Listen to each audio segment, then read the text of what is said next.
దివ్య పాదపద్మములకు అనేక సాష్టాంగ ప్రణతులు సవినయంగా అర్పించుకుంటూ ఈరోజు సత్సంగంలో నా అనుభవాలు కొన్ని చెప్పడానికి ప్రయత్నం చేస్తాను.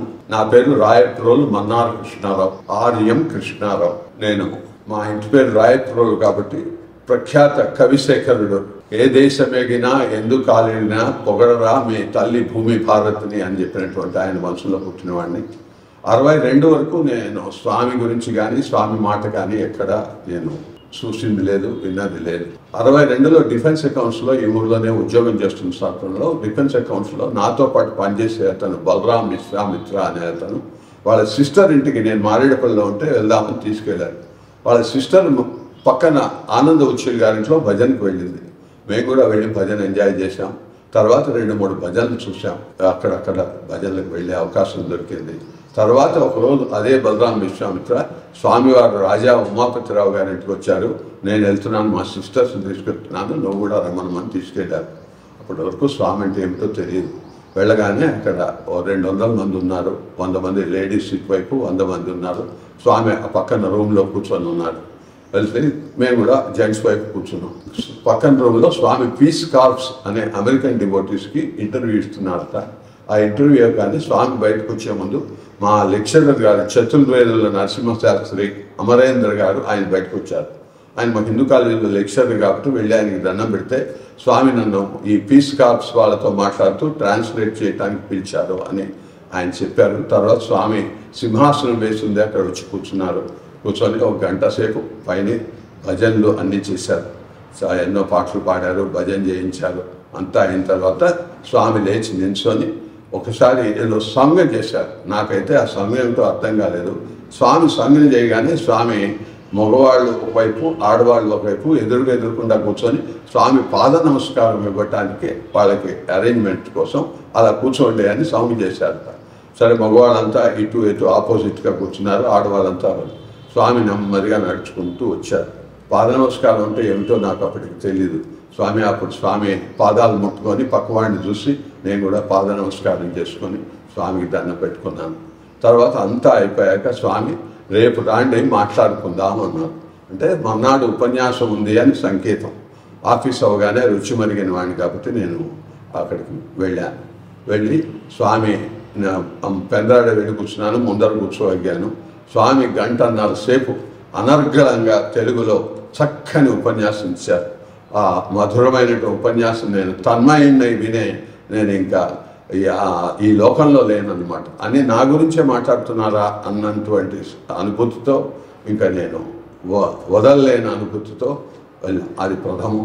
తర్వాత హైదరాబాద్లో ప్రశాంత్ విద్వన్ మహాసభలు 2 జరిగాయి. ఒకటేమో నాంపల్లిలో రాజా ఉపాతిరావు గారి ఇంట్లోనే, అప్పుడు కాసు బ్రహ్మానంద రెడ్డి గారు చీఫ్ మినిస్టరు, ఖండూబాయి దేశాయ్ గారు గవర్నర్. వాళ్ళ ఇద్దరు సమక్షంలో 3 రోజులు ప్రశాంతి విద్వన్ మహాసభలు బూర్గుల్ రామకృష్ణరావు గారి ఆధ్వర్యంలో జరిగాయి. 3 రోజులు నేను ఆ ఉపన్యాసాలు వినే అవకాశం దొరికింది. తర్వాత 5 రోజులు ఎగ్జిబిషన్ గ్రౌండ్స్లో ఇదే ప్రశాంతి విద్వన్ మహాసభలు మళ్ళీ 65లో జరిపారు. అక్కడ ఆ రోజున రేపు నుంచి ఉపన్యాసాలు విద్వన్ మహాసభలు అని ఆ కిందటి రోజు స్వామి ఎగ్జిబిషన్ గ్రౌండ్స్కి వస్తున్నారని నాకు తెలియకుండా అక్కడికి వెళ్ళాను. వెళ్ళేప్పటికి నేను వెళ్ళగానే స్వామి కారు దిగారు, లోపలికి వెళ్తున్నారు. నేను కూడా లోపలికి వెళ్ళాను. అది వాలంటీర్స్ మీటింగ్, నాకు తెలియదు. ఆ వాలంటీర్స్ మీటింగ్లో స్వామి వాలంటీర్స్ అందరికీ చెప్పవలసిన ఉపన్యాసం, దివ్యోపన్యాసాన్ని ఇచ్చి అందరికీ స్వయంగా బ్యాడ్జీలు ఇచ్చారు. నాకు కూడా ఒక బ్యాడ్జీ ఇచ్చారు. అది ప్రథమంగా స్వామితో ఆ బ్యాడ్జీ తీసుకొని ఆ 5 రోజులు స్వామి దివ్యోపన్యాసం వినటమే కాకుండా అక్కడ సేవ చేసే విఐపి గేట్ దగ్గర సేవ చేసే అవకాశం కూడా నాకు దొరికింది. అది 2 సార్లు విద్వన్ మహాసభల్లో జరిగినది. ఆ తర్వాత శివం అనేక సార్లు స్వామి అనేక చోట్లకు వచ్చారు. తర్వాత సత్యమూర్తి గారని ఇక్కడ శివం పక్కనే ఉన్నారు. వారింటికి స్వామి తరచూ వచ్చిస్తుండేవారు. ఒకసారి వచ్చి 11 రోజులు ఉన్నారు. సరే, స్వామి వచ్చి ఉన్నారని నాకు తెలిసి ఒకరోజు సాయంత్రం ఆఫీస్ అవ్వగానే ఇక్కడ దర్శనార్థం నేను ఒకరు వచ్చి కూర్చున్నాను. వారు వచ్చేటప్పటికి నేను వచ్చేప్పటికి 7 ఎంతో అయింది. స్వామి బయటకు వెళ్ళారు, వస్తారు అని చెప్పి 20 మంది జెంట్స్, 20 మంది లేడీస్ పక్కన కూర్చున్నారు. 7:30 8 దాటిందేమో కూడా స్వామి వచ్చారు. రాగానే చుట్టి వచ్చాను అని చెప్పి అన్నారు. గృహస్థులు స్వామికి హారతి ఇచ్చారు. స్వామి అందరూ లైన్లలో తిరిగి దర్శనం ఇచ్చేసి పైకి రూమ్లోకి వెళ్ళిపోయారు. ఇక మేము కూడా వెళ్ళిపోదామనే సందర్భంలో ఒక ఆయన అక్కడ లోపల ఉన్న ఆయన, ఒక ఆయన సుబ్రహ్మణ్యం అనే ఆయన, నాకు గుంటూరులో తెలుసుట, మాకు బంధువు.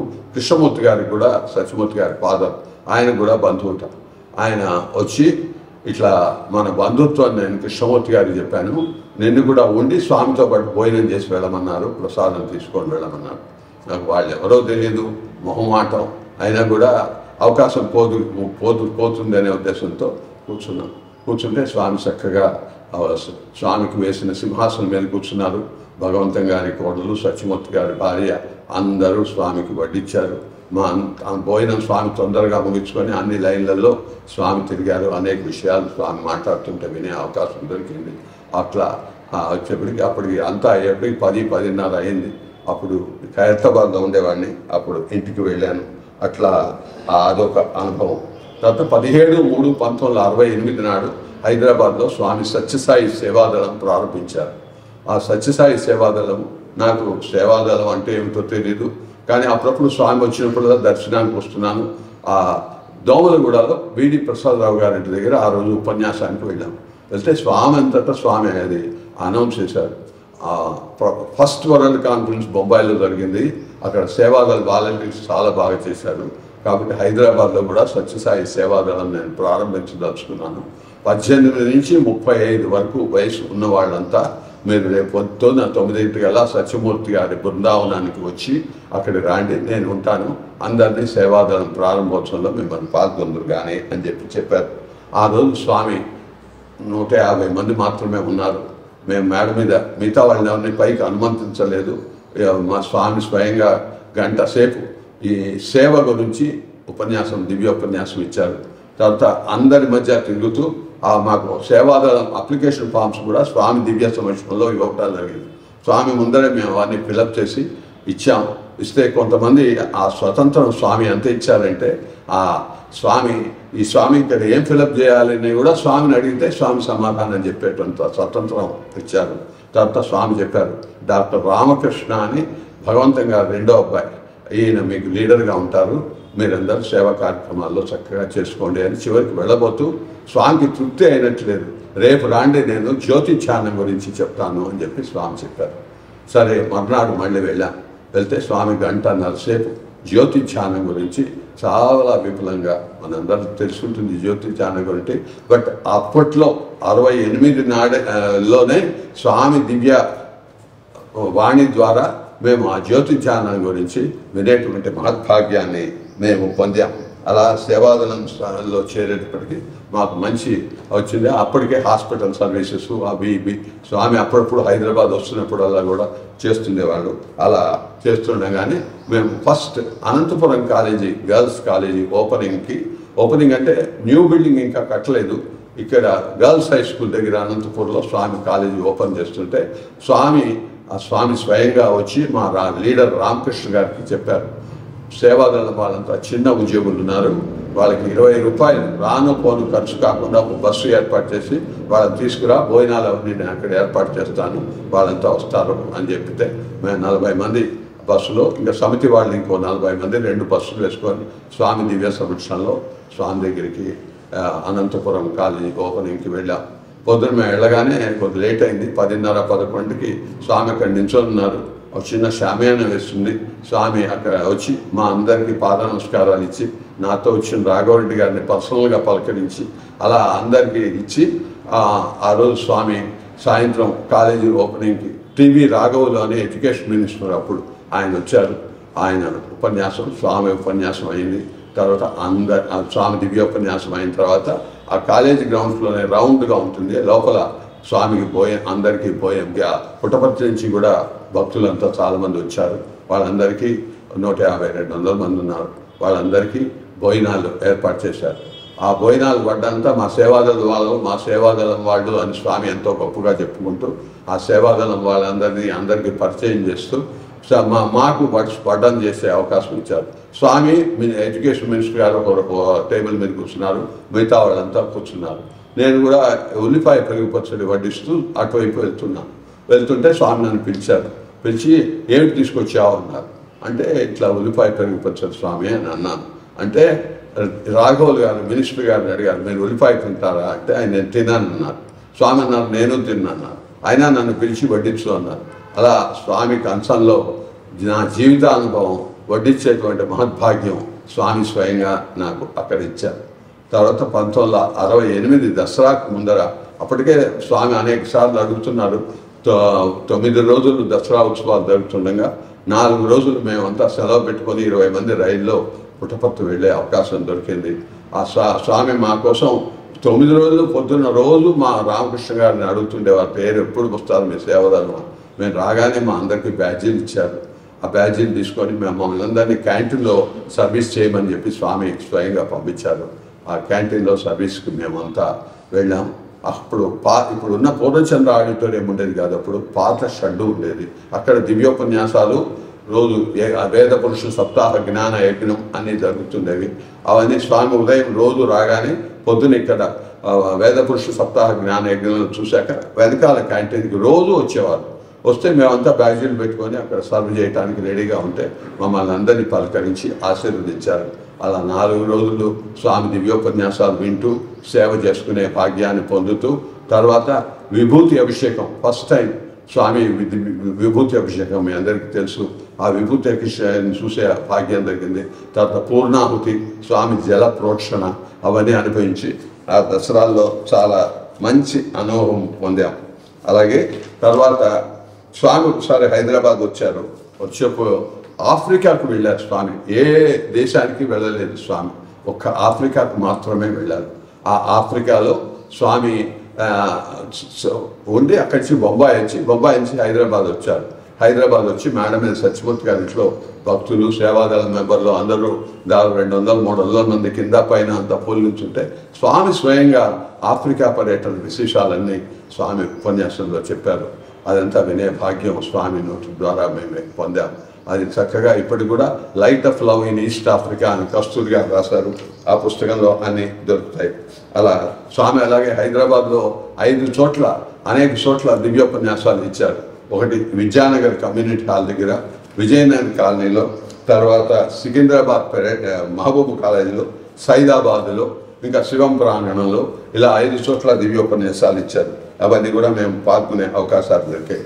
ఆ తర్వాత ఇంకా శివం కట్టడానికి ముందర స్వామి ఇక్కడ ఇదే ప్రదేశంలో ఇక్కడ రైట్ సైడ్ ఇప్పుడు ఆఫీస్ ఉన్న దగ్గర ఒక చిన్న శామ్యాన వేసి అక్కడ త్రిలింగాభిషేకం చేశారు. స్వామి 67లో అనుకుంటాను ఈవీఎస్ దేశికాచార్య అప్పటి మా డిస్ట్రిక్ట్ ప్రెసిడెంట్కి ఒక లింగం రూబీ లాంటి ఎర్ర లింగం స్వామి శివరాత్రి లింగాన్ని ఆయనకి ఇచ్చారు. తర్వాత బివి రమణారావు గారు మనందరికీ తెలుసు, ఆయనకి ఒక స్ఫటిక లింగాన్ని ఇచ్చారు. అలాగే విడి ప్రసాదరావు గారు శివం కట్టిన ఆయనకి ఇంకొక సందర్భంలో ఇంకో లింగం ఇచ్చారు. ఆ 3 లింగాలు పెట్టి త్రిలింగాభిషేకం అని ఇక్కడ స్వామి దివ్య సమక్షంలో చేశారు. తర్వాత సత్యమూర్తి గారి ఇంట్లో అందరికీ బిందు భోజనాలు ఇచ్చారు. స్వామి అందరి లైన్లో తిరిగి అందరికీ ఓంకారం ఒక చిన్న కాగితం అందరికీ స్వామి స్వయంగా ఇచ్చారు. అలా అనేక అనుభూతులు. అప్పుడే తర్వాత ఇంకా 2-3 రోజుల్లోనే 25/10/1971 నాడు స్వామి ఈ శివ మందిరానికి శంకుస్థాపన వేశారు. శంకుస్థాపన మహోత్సవం జరిగింది. పురుషోత్తం గారిని ఆయన కాంట్రాక్టర్ మారేడుపల్లి సికింద్రాబాద్లో ఉండేవారు. ఆయన వెండి తాపిని స్వామికి ఇస్తే అప్పుడు ఆయన స్వామి దానికి వేసి ఒక పుట్టపర్తిలో ఏ యంత్రం వేశారో అలాంటి యంత్రమే ఇక్కడ కూడా స్వామి ఆ భూమిలో నిక్షిప్తం చేసి వేద పురుషుల చేత అనేక కార్యక్రమాలు జరిపించి చేశారు. ఆ తర్వాత సాయంత్రం వల్లూరి పార్థసారథి గారు, అంతకుముందు వరకు మనకి హైదరాబాద్లో స్టేట్ ప్రెసిడెంట్ లేరు ఆంధ్రప్రదేశ్కి, మిగతా చోట్లంతా వెస్ట్ బెంగాల్లో అక్కడ ఉన్నారు కానీ అప్పటికీ లేరు. స్వామి స్వయంగా ఆ రోజున వికే రావు గారి ఎల్డర్ బ్రదర్, ఆయన హైకోర్టు జడ్జి, వారిని ఫస్ట్ స్టేట్ ప్రెసిడెంట్ ఆఫ్ ఆంధ్రప్రదేశ్గా స్వామి నిర్ణయించి ఆయన చేత ఉపన్యాసం కూడా చెప్పించారు. అలా ఉండేది. తర్వాత శివం శంకుస్థాపన వేశాక స్వామి అప్పుడు హైదరాబాద్లో ఒక సమితి, సికింద్రాబాద్లో ఒక సమితి ఉండేది. స్వామి స్వయంగా నిర్ణయం చేశారు, 2 సమితులు వద్దు మీకు, ఒకటే సమితి చేస్తానని చెప్పి 20 మంది సమితి సభ్యుల్ని స్వామి ఎంపిక చేసి వాళ్ళని ఆశీర్వదించి మీరు శివం కట్టడంలో మీరంతా ముఖ్య పాత్ర వహించండి అని స్వామి అనేక ఏర్పాట్లు చేశారు. అలాగే స్వామి వచ్చినప్పుడు స్వామి కట్టడంలో ఉన్నప్పుడు 5 సార్లు 4 సార్లు వచ్చారు. వెడి ప్రసాదరావు గారి ఇంట్లో ఉండేవారు. ఇప్పుడు శివం ఉన్నటువంటి ఆ లింగంలో కూడా కొన్ని కన్స్ట్రక్షన్లో మార్పులు చేసి సూచనలు చేసి స్వామి వచ్చి చేసి అవన్నీ మార్పులు చేసి చేశారు. అట్లాంటప్పుడు స్వామి ఒకరోజు ఇక్కడ భజన పెట్టుకున్నారు. భజన పెట్టుకుంటే చిత్తరంజన్ అని ఆల్ ఇండియా రేడియో మన వాళ్ళు సరిగా పాడేవాళ్ళు ఉన్నారు లేరు అని చెప్పి ఆయన కూడా పిలిపించారు. స్వామి ఆ భజన జరుగుతుంటే ఇక్కడ భజన జరుగుతుండగా మధ్యలో భజన ఏం బాగలేదు అని చెప్పి వెళ్ళిపోయారు.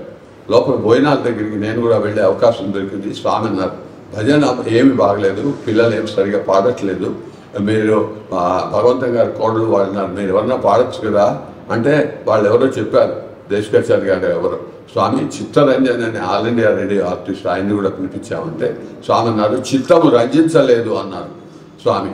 అలా అని చెప్పి సరే అది చేసి అప్పుడు మర్నాడు సేవాదాల వాళ్ళని 20 మందిని స్వామి ఎంపిక చేసి ఇక్కడి సత్యమూర్తి గారి ఇంట్లో మేడ మీద వాళ్ళకి తర్ఫీదు ఇచ్చి ఒక ఫస్ట్ భజన్ గ్రూప్ అని తానే పొద్దున 1 గంట సాయంత్రం 1 గంట స్వామి వారికి ఆ 15 మందికి 20 మందికి శిక్షణ ఇచ్చి తన రూమ్లో కూర్చోబెట్టి 8 పాటలు నేర్పి రోజు సాయంత్రం అందరి ముందర భజన చేయించి తర్వాత లతా థియేటర్ కట్టారు ఉమాపతిరావు గారు సినిమా.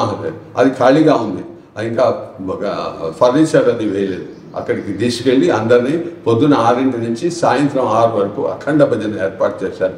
ఆ అఖండ భజనలో ఆయన దీక్షిత్ అని రాజారెడ్డి గారి మావగారు వాళ్ళంతా బొంబాయిలో ప్రఖ్యాతమైనటువంటి పాటలు పాడేవాళ్ళు. వాళ్ళు పిలిపించి స్వామి పొద్దున 6 నుంచి సాయంత్రం 6 వరకు అక్కడే ఉన్నారు. ఒక్కసారి బ్రేక్ఫాస్ట్కి వెళ్ళాము, ఒక్కసారి లంచ్కి వెళ్ళాము, రెస్ట్ కూడా తీసుకోకుండా పొద్దు నుంచి సాయంత్రమే ఈ సేవాదానం వాళ్ళతో అక్కడ ఉన్న భక్తులతో కలిపి సాయంత్రం అప్పుడు కంబైన్డ్ ఆంధ్రప్రదేశ్లో ఉన్న మినిస్టర్లు అందరినీ పిలిచారు ఉమాపతిరావు గారు.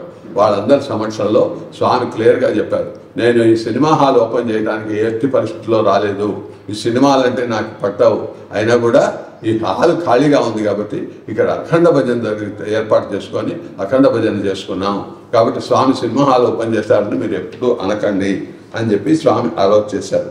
అలాగే అనంతపురం కాలేజీలో మాకు చాలా అనుభవాలు జరిగాయి. మీకు చెప్పాను కదా, స్వామికి వడ్డించే భాగ్యం దొరికింది. అలాగే స్వామివారితో 2 సార్లు బస్సులో ప్రయాణం చేసేటువంటి అవకాశం దొరికింది. మేము ఒక రోజున రమణరావు గారు స్వామికి సన్నిహితంగా ఉండేవారు కాబట్టి ఆయన మా లీడరు, సేవాదళ కన్వీనర్. ఆయన ఆ స్వామివారి అనుమతి తీసుకొని 17వ తారీఖు ఏదో ఆదివారం నాడు స్వామి మేము శని ఆదివారాలు ఏవో ఉన్నాయి, మేము వచ్చి మీ అనంతపురంలో ఉడతా భక్తిగా మేము కాస్త సేవ చేయడానికి మీరు అనుమతి ఇవ్వండి అంటే స్వామి సరే అలాగే రాండి అని అన్నారు. అంటే దాన్ని స్వామి చెప్పిన ప్రకారం మేము అనంతపురం కన్స్ట్రక్షన్లో ఉన్న దానిలో కాస్త సేవ చేయడానికి మేము బస్సు వేసుకొని మేమంతా వెళ్ళగానే వాళ్ళు రమణరావు గారిని పిలిచి, ఏమయ్యా నువ్వు వీళ్ళందరినీ తీసుకొచ్చావు, నీకు తెలీదా స్వామి రావటం లేదు ఇవాళ అని అన్నారు. సరే మాకు తెలియదండి, స్వామికి చెప్పే వచ్చాము మేము, అయినా కూడా సరే మేము సేవకు వచ్చాము, కాస్త సేవ చేసుకొని మేము వెళ్ళిపోతాం మా ప్రోగ్రాం అవ్వగానే అని చెప్పి మేము సేవ చేసుకున్నాం.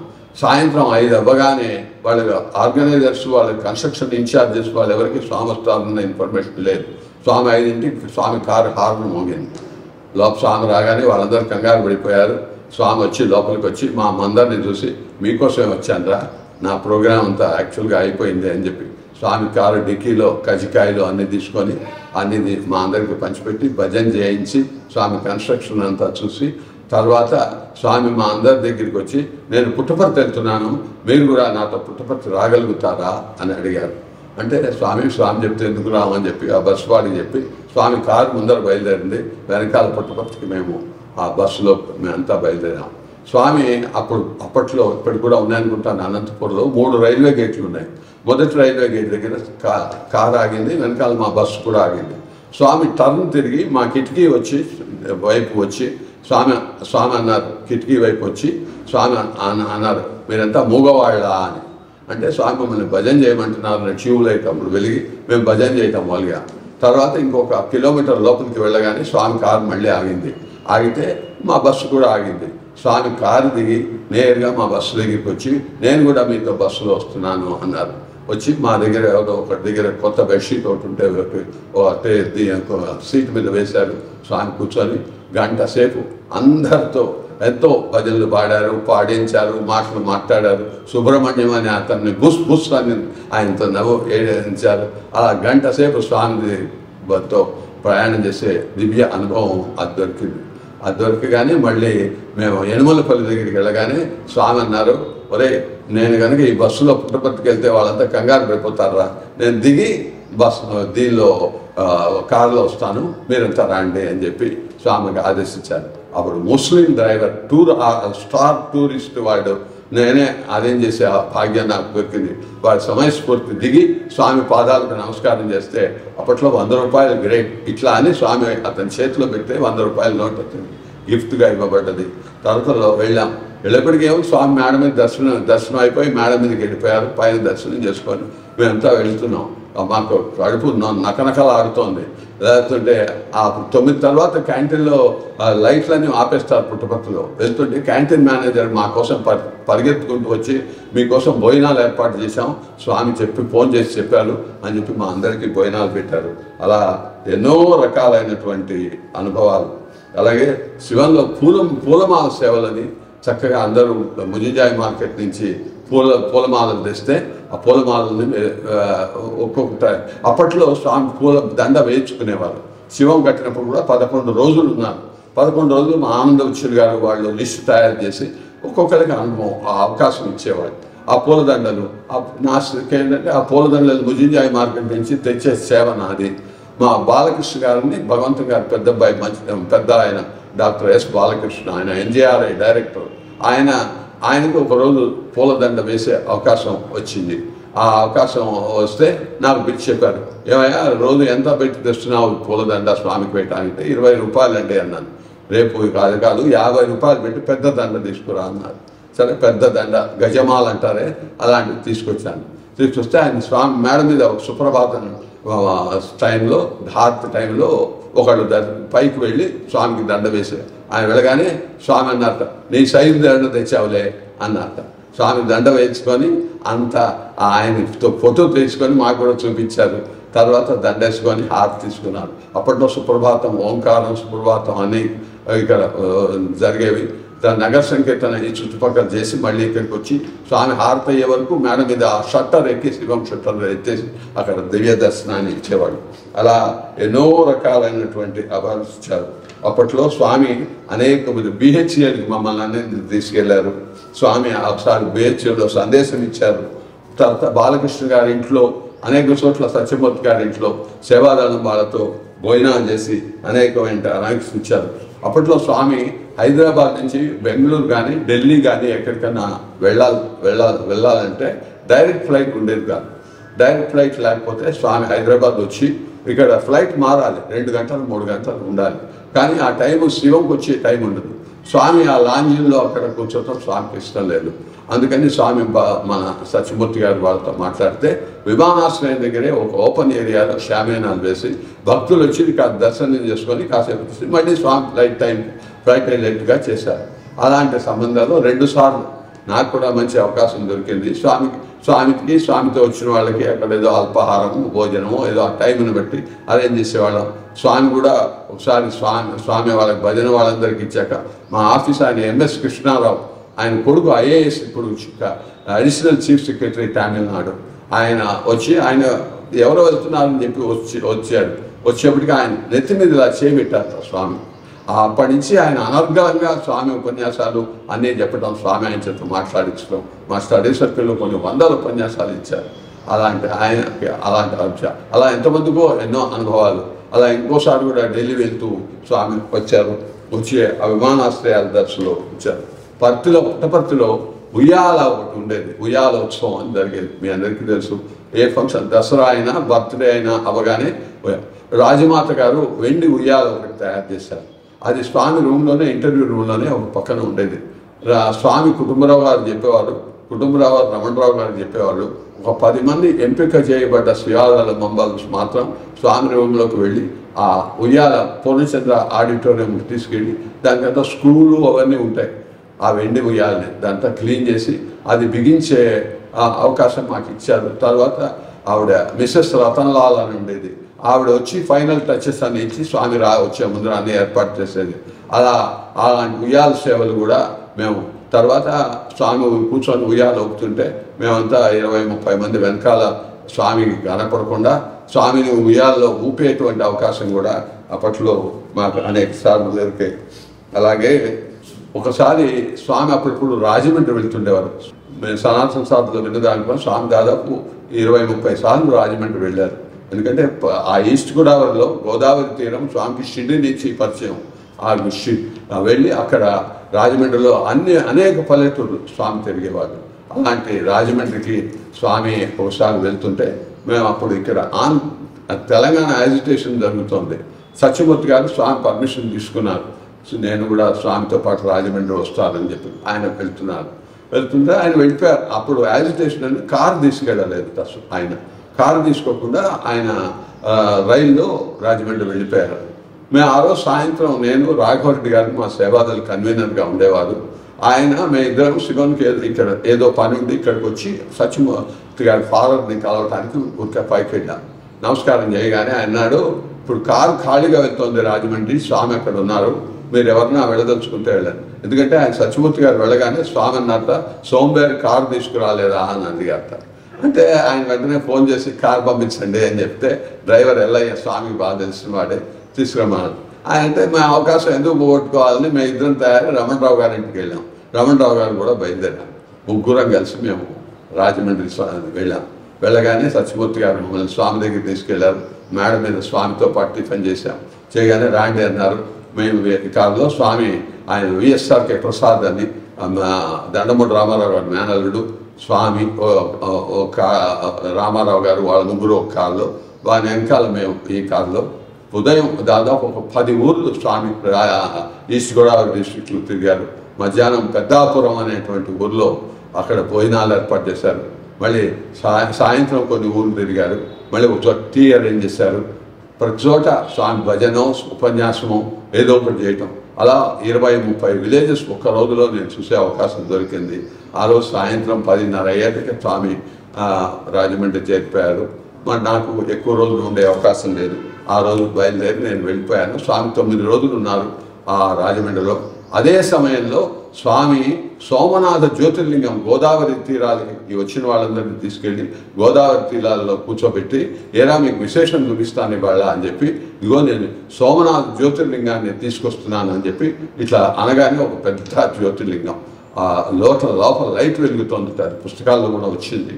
ఆ లింగం చూపించి అందరికీ ఇచ్చి దానికి పూజలు అన్నీ చేయించి తర్వాత రాజమండ్రి రామారావు గారు డిస్ట్రిక్ట్ ప్రెసిడెంట్ ఆయనకి ఇచ్చి జాగ్రత్తగా పెట్టుకో ఇది లింగం అని చెప్పి ఆయనకి ఇస్తే ఆయన తెల్ల కర్చీఫ్లో పెట్టుకొని ఉంచగానే కాసేపు పడగానే చూడు ఏది లింగం ఉందా లేదు అని చూస్తే ఆయన చూస్తే లేదు, అది ఎక్కడి నుంచి వచ్చిందో అక్కడ వెళ్ళిపోయింది, లేదు నీ దగ్గర ఎందుకు ఉంటుంది అని చెప్పారు.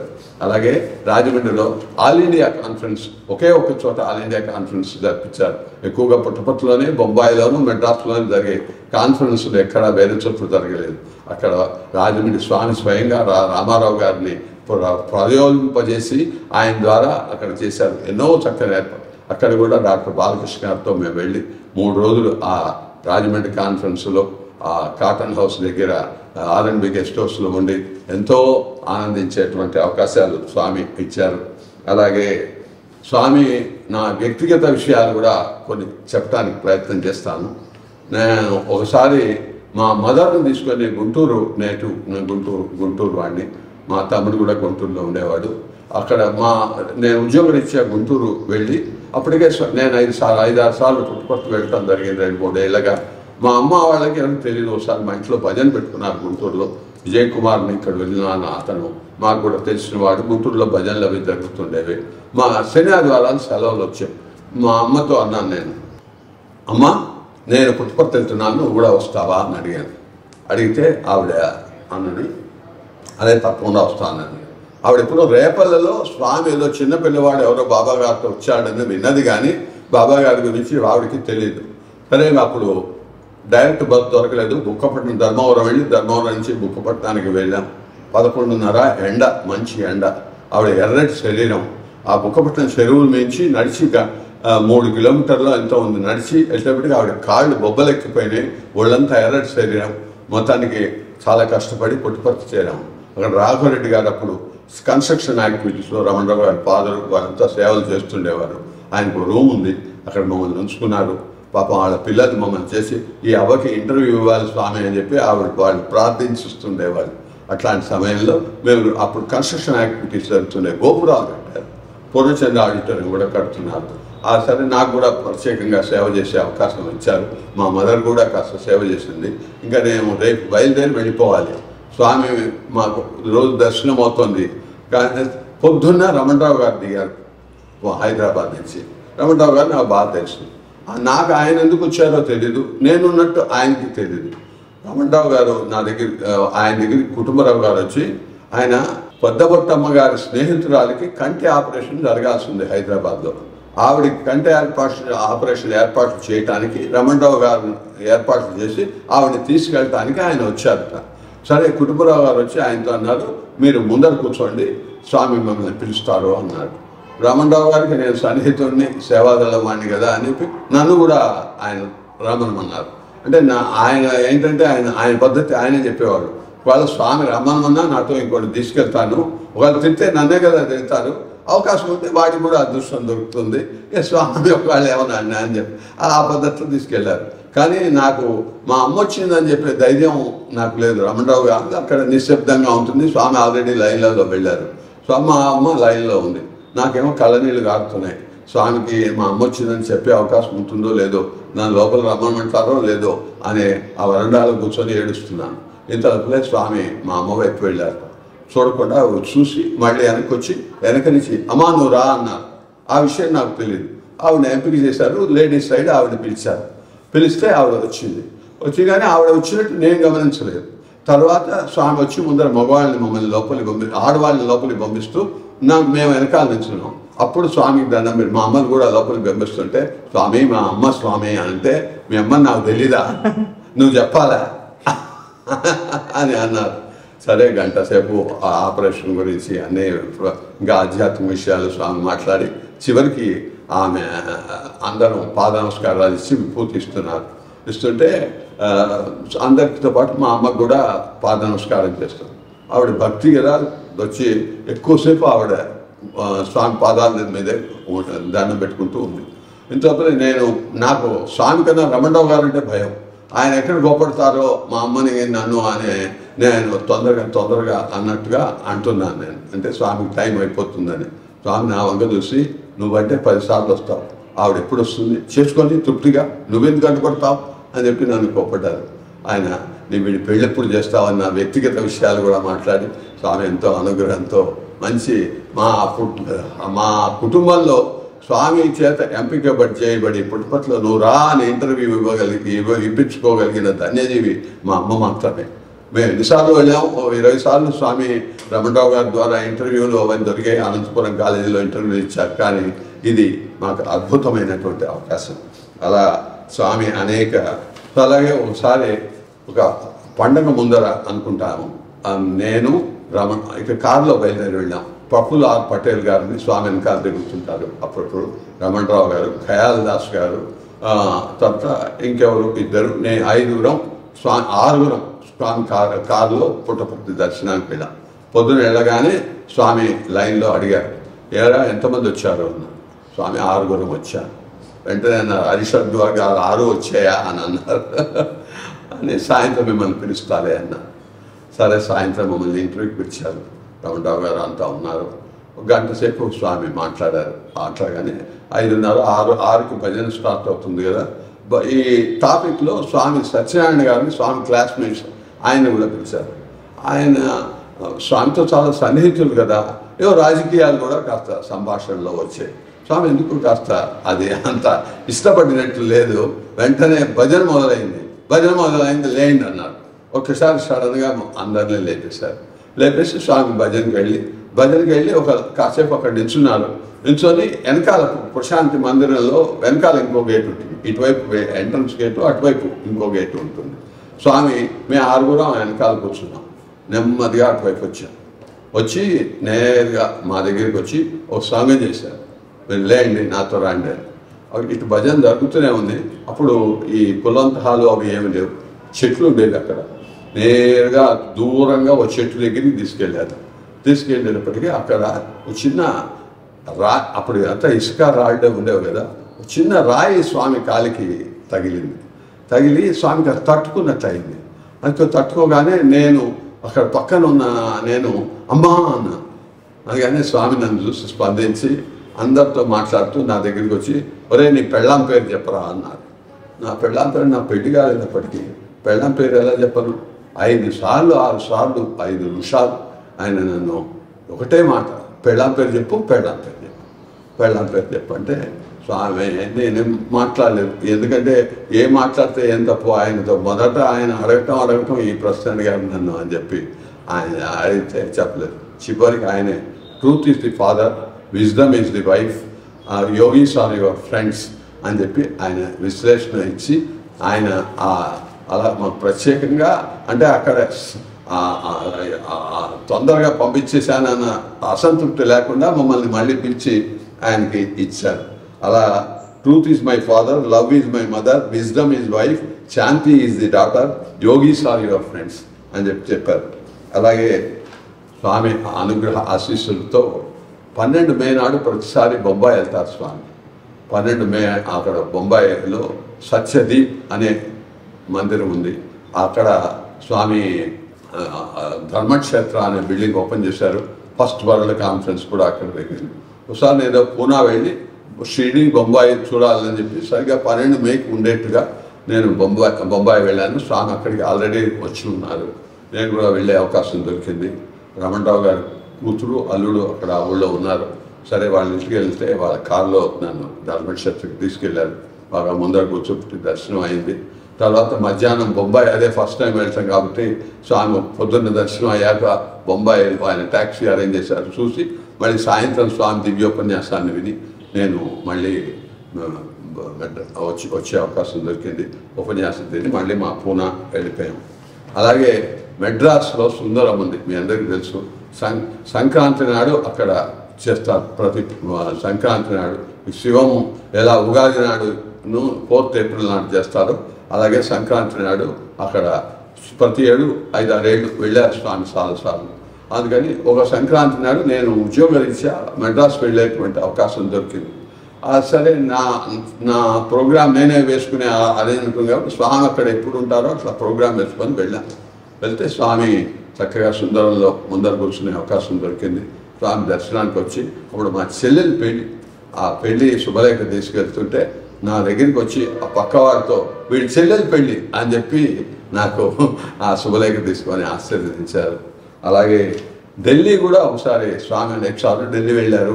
ఒకసారి స్వామి ఢిల్లీ వెళ్ళినప్పుడు నేను కూడా ఉద్యోగరీత్యా నాకు ఢిల్లీ కూడా వెళ్ళే పని ఒకటి ఉండింది. సరే స్వామి ఫలానా టైంలో ఢిల్లీ వెళ్తున్నారు కదా అని చెప్పి ఆ ఢిల్లీ వెళ్ళే అవకాశం దొరికింది. నేను స్వామి ఇక్కడ ఫ్లైట్లో వెళ్ళాను, ఢిల్లీ వెళ్ళాను. ఢిల్లీ వెళ్ళి అయితే రమణరావు గారు, దొరగారు, సత్యమూర్తి గారు స్వామితో వెళ్ళారు. స్వామి అప్పుడు జస్టిస్ భగవతి ఆయన ఇంట్లో ఉన్నారు. సరే మేము మన ఆంధ్రప్రదేశ్ గెస్ట్ హౌస్లో ఉన్నాం, దగ్గరే జగత్తు గారు 1 కిలోమీటర్ నడిచి వెళ్ళి సాయంత్రం దర్శనాలు చేసుకునేవాళ్ళం. అలా ఢిల్లీలో కూడా స్వామి మర్నాడు హృషికేశ్ వెళ్ళారు. మేము ఆ మర్నాడు వెళ్ళాం, స్వామి వెళ్ళిన మర్నాడు వెళ్ళాం. వెళ్తే అక్కడ స్వామి ఓపెన్ చేసినటువంటి స్కూలు అవన్నీ ఆ లక్ష్మణ్ జూలా పక్కన ఉంది, అవన్నీ కూడా చూసేటువంటి అనుభవం దొరికింది. తర్వాత స్వామి గుంటూరు నారాయణరావు గారి ద్వారా జ్యోతి కార్యక్రమాలు పుట్టుపత్తిలో జరిపించారు, పాదుకా కార్యక్రమాలు జరిపించారు. అలాగే అనేక అనుభవాలు ఇచ్చారు. అలాగే సమ్మర్ కోర్సులో కూడా మాకు అనేక హైదరాబాద్ వాళ్ళకి ప్రత్యేకంగా 20 మందికి, ఎందుకంటే అన్నిటికన్నా విశేషం ఏంటంటే సమ్మర్ కోర్సులో 72లో 6th మే నాడు మేము అక్కడ 20 మంది రమణారావు గారితో పాటు మేము అక్కడ ఉన్నాం.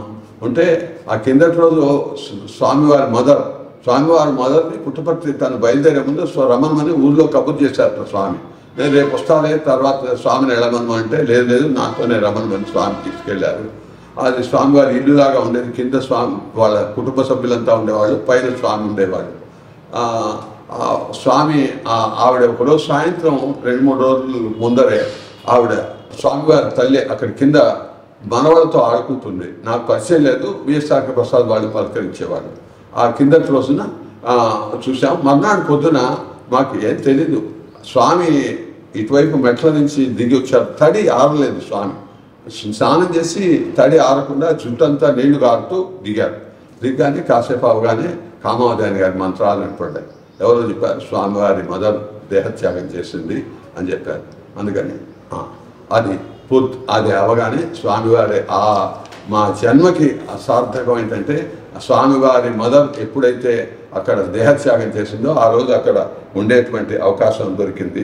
అలా ఈ సాయి జీవితంలో మా అందరికీ స్వామిని నేను చివరిగా ప్రార్థించేది ఏంటంటే, అనాయాసేన మరణం వినా దైన్యేన జీవనం నీ దేహాంతే తవ సాహిత్యం అని స్వామి, నీ పాదకమల సేవయు నీ పాదార్చకులతోటి నెయ్యం నితాంతపార భూతలేయు తాపస మందార నాకు దయసేగదే అని స్వామిని ప్రార్థిస్తూ ఈ అవకాశం ఇచ్చినటువంటి స్వామికి మీ అందరికీ కూడా నేను కృతజ్ఞతాభివందనం చేస్తూ, స్వస్తి సమస్త లోకా సుఖినో భవంతు. సాయిరాం సాయిరాం సాయిరాం.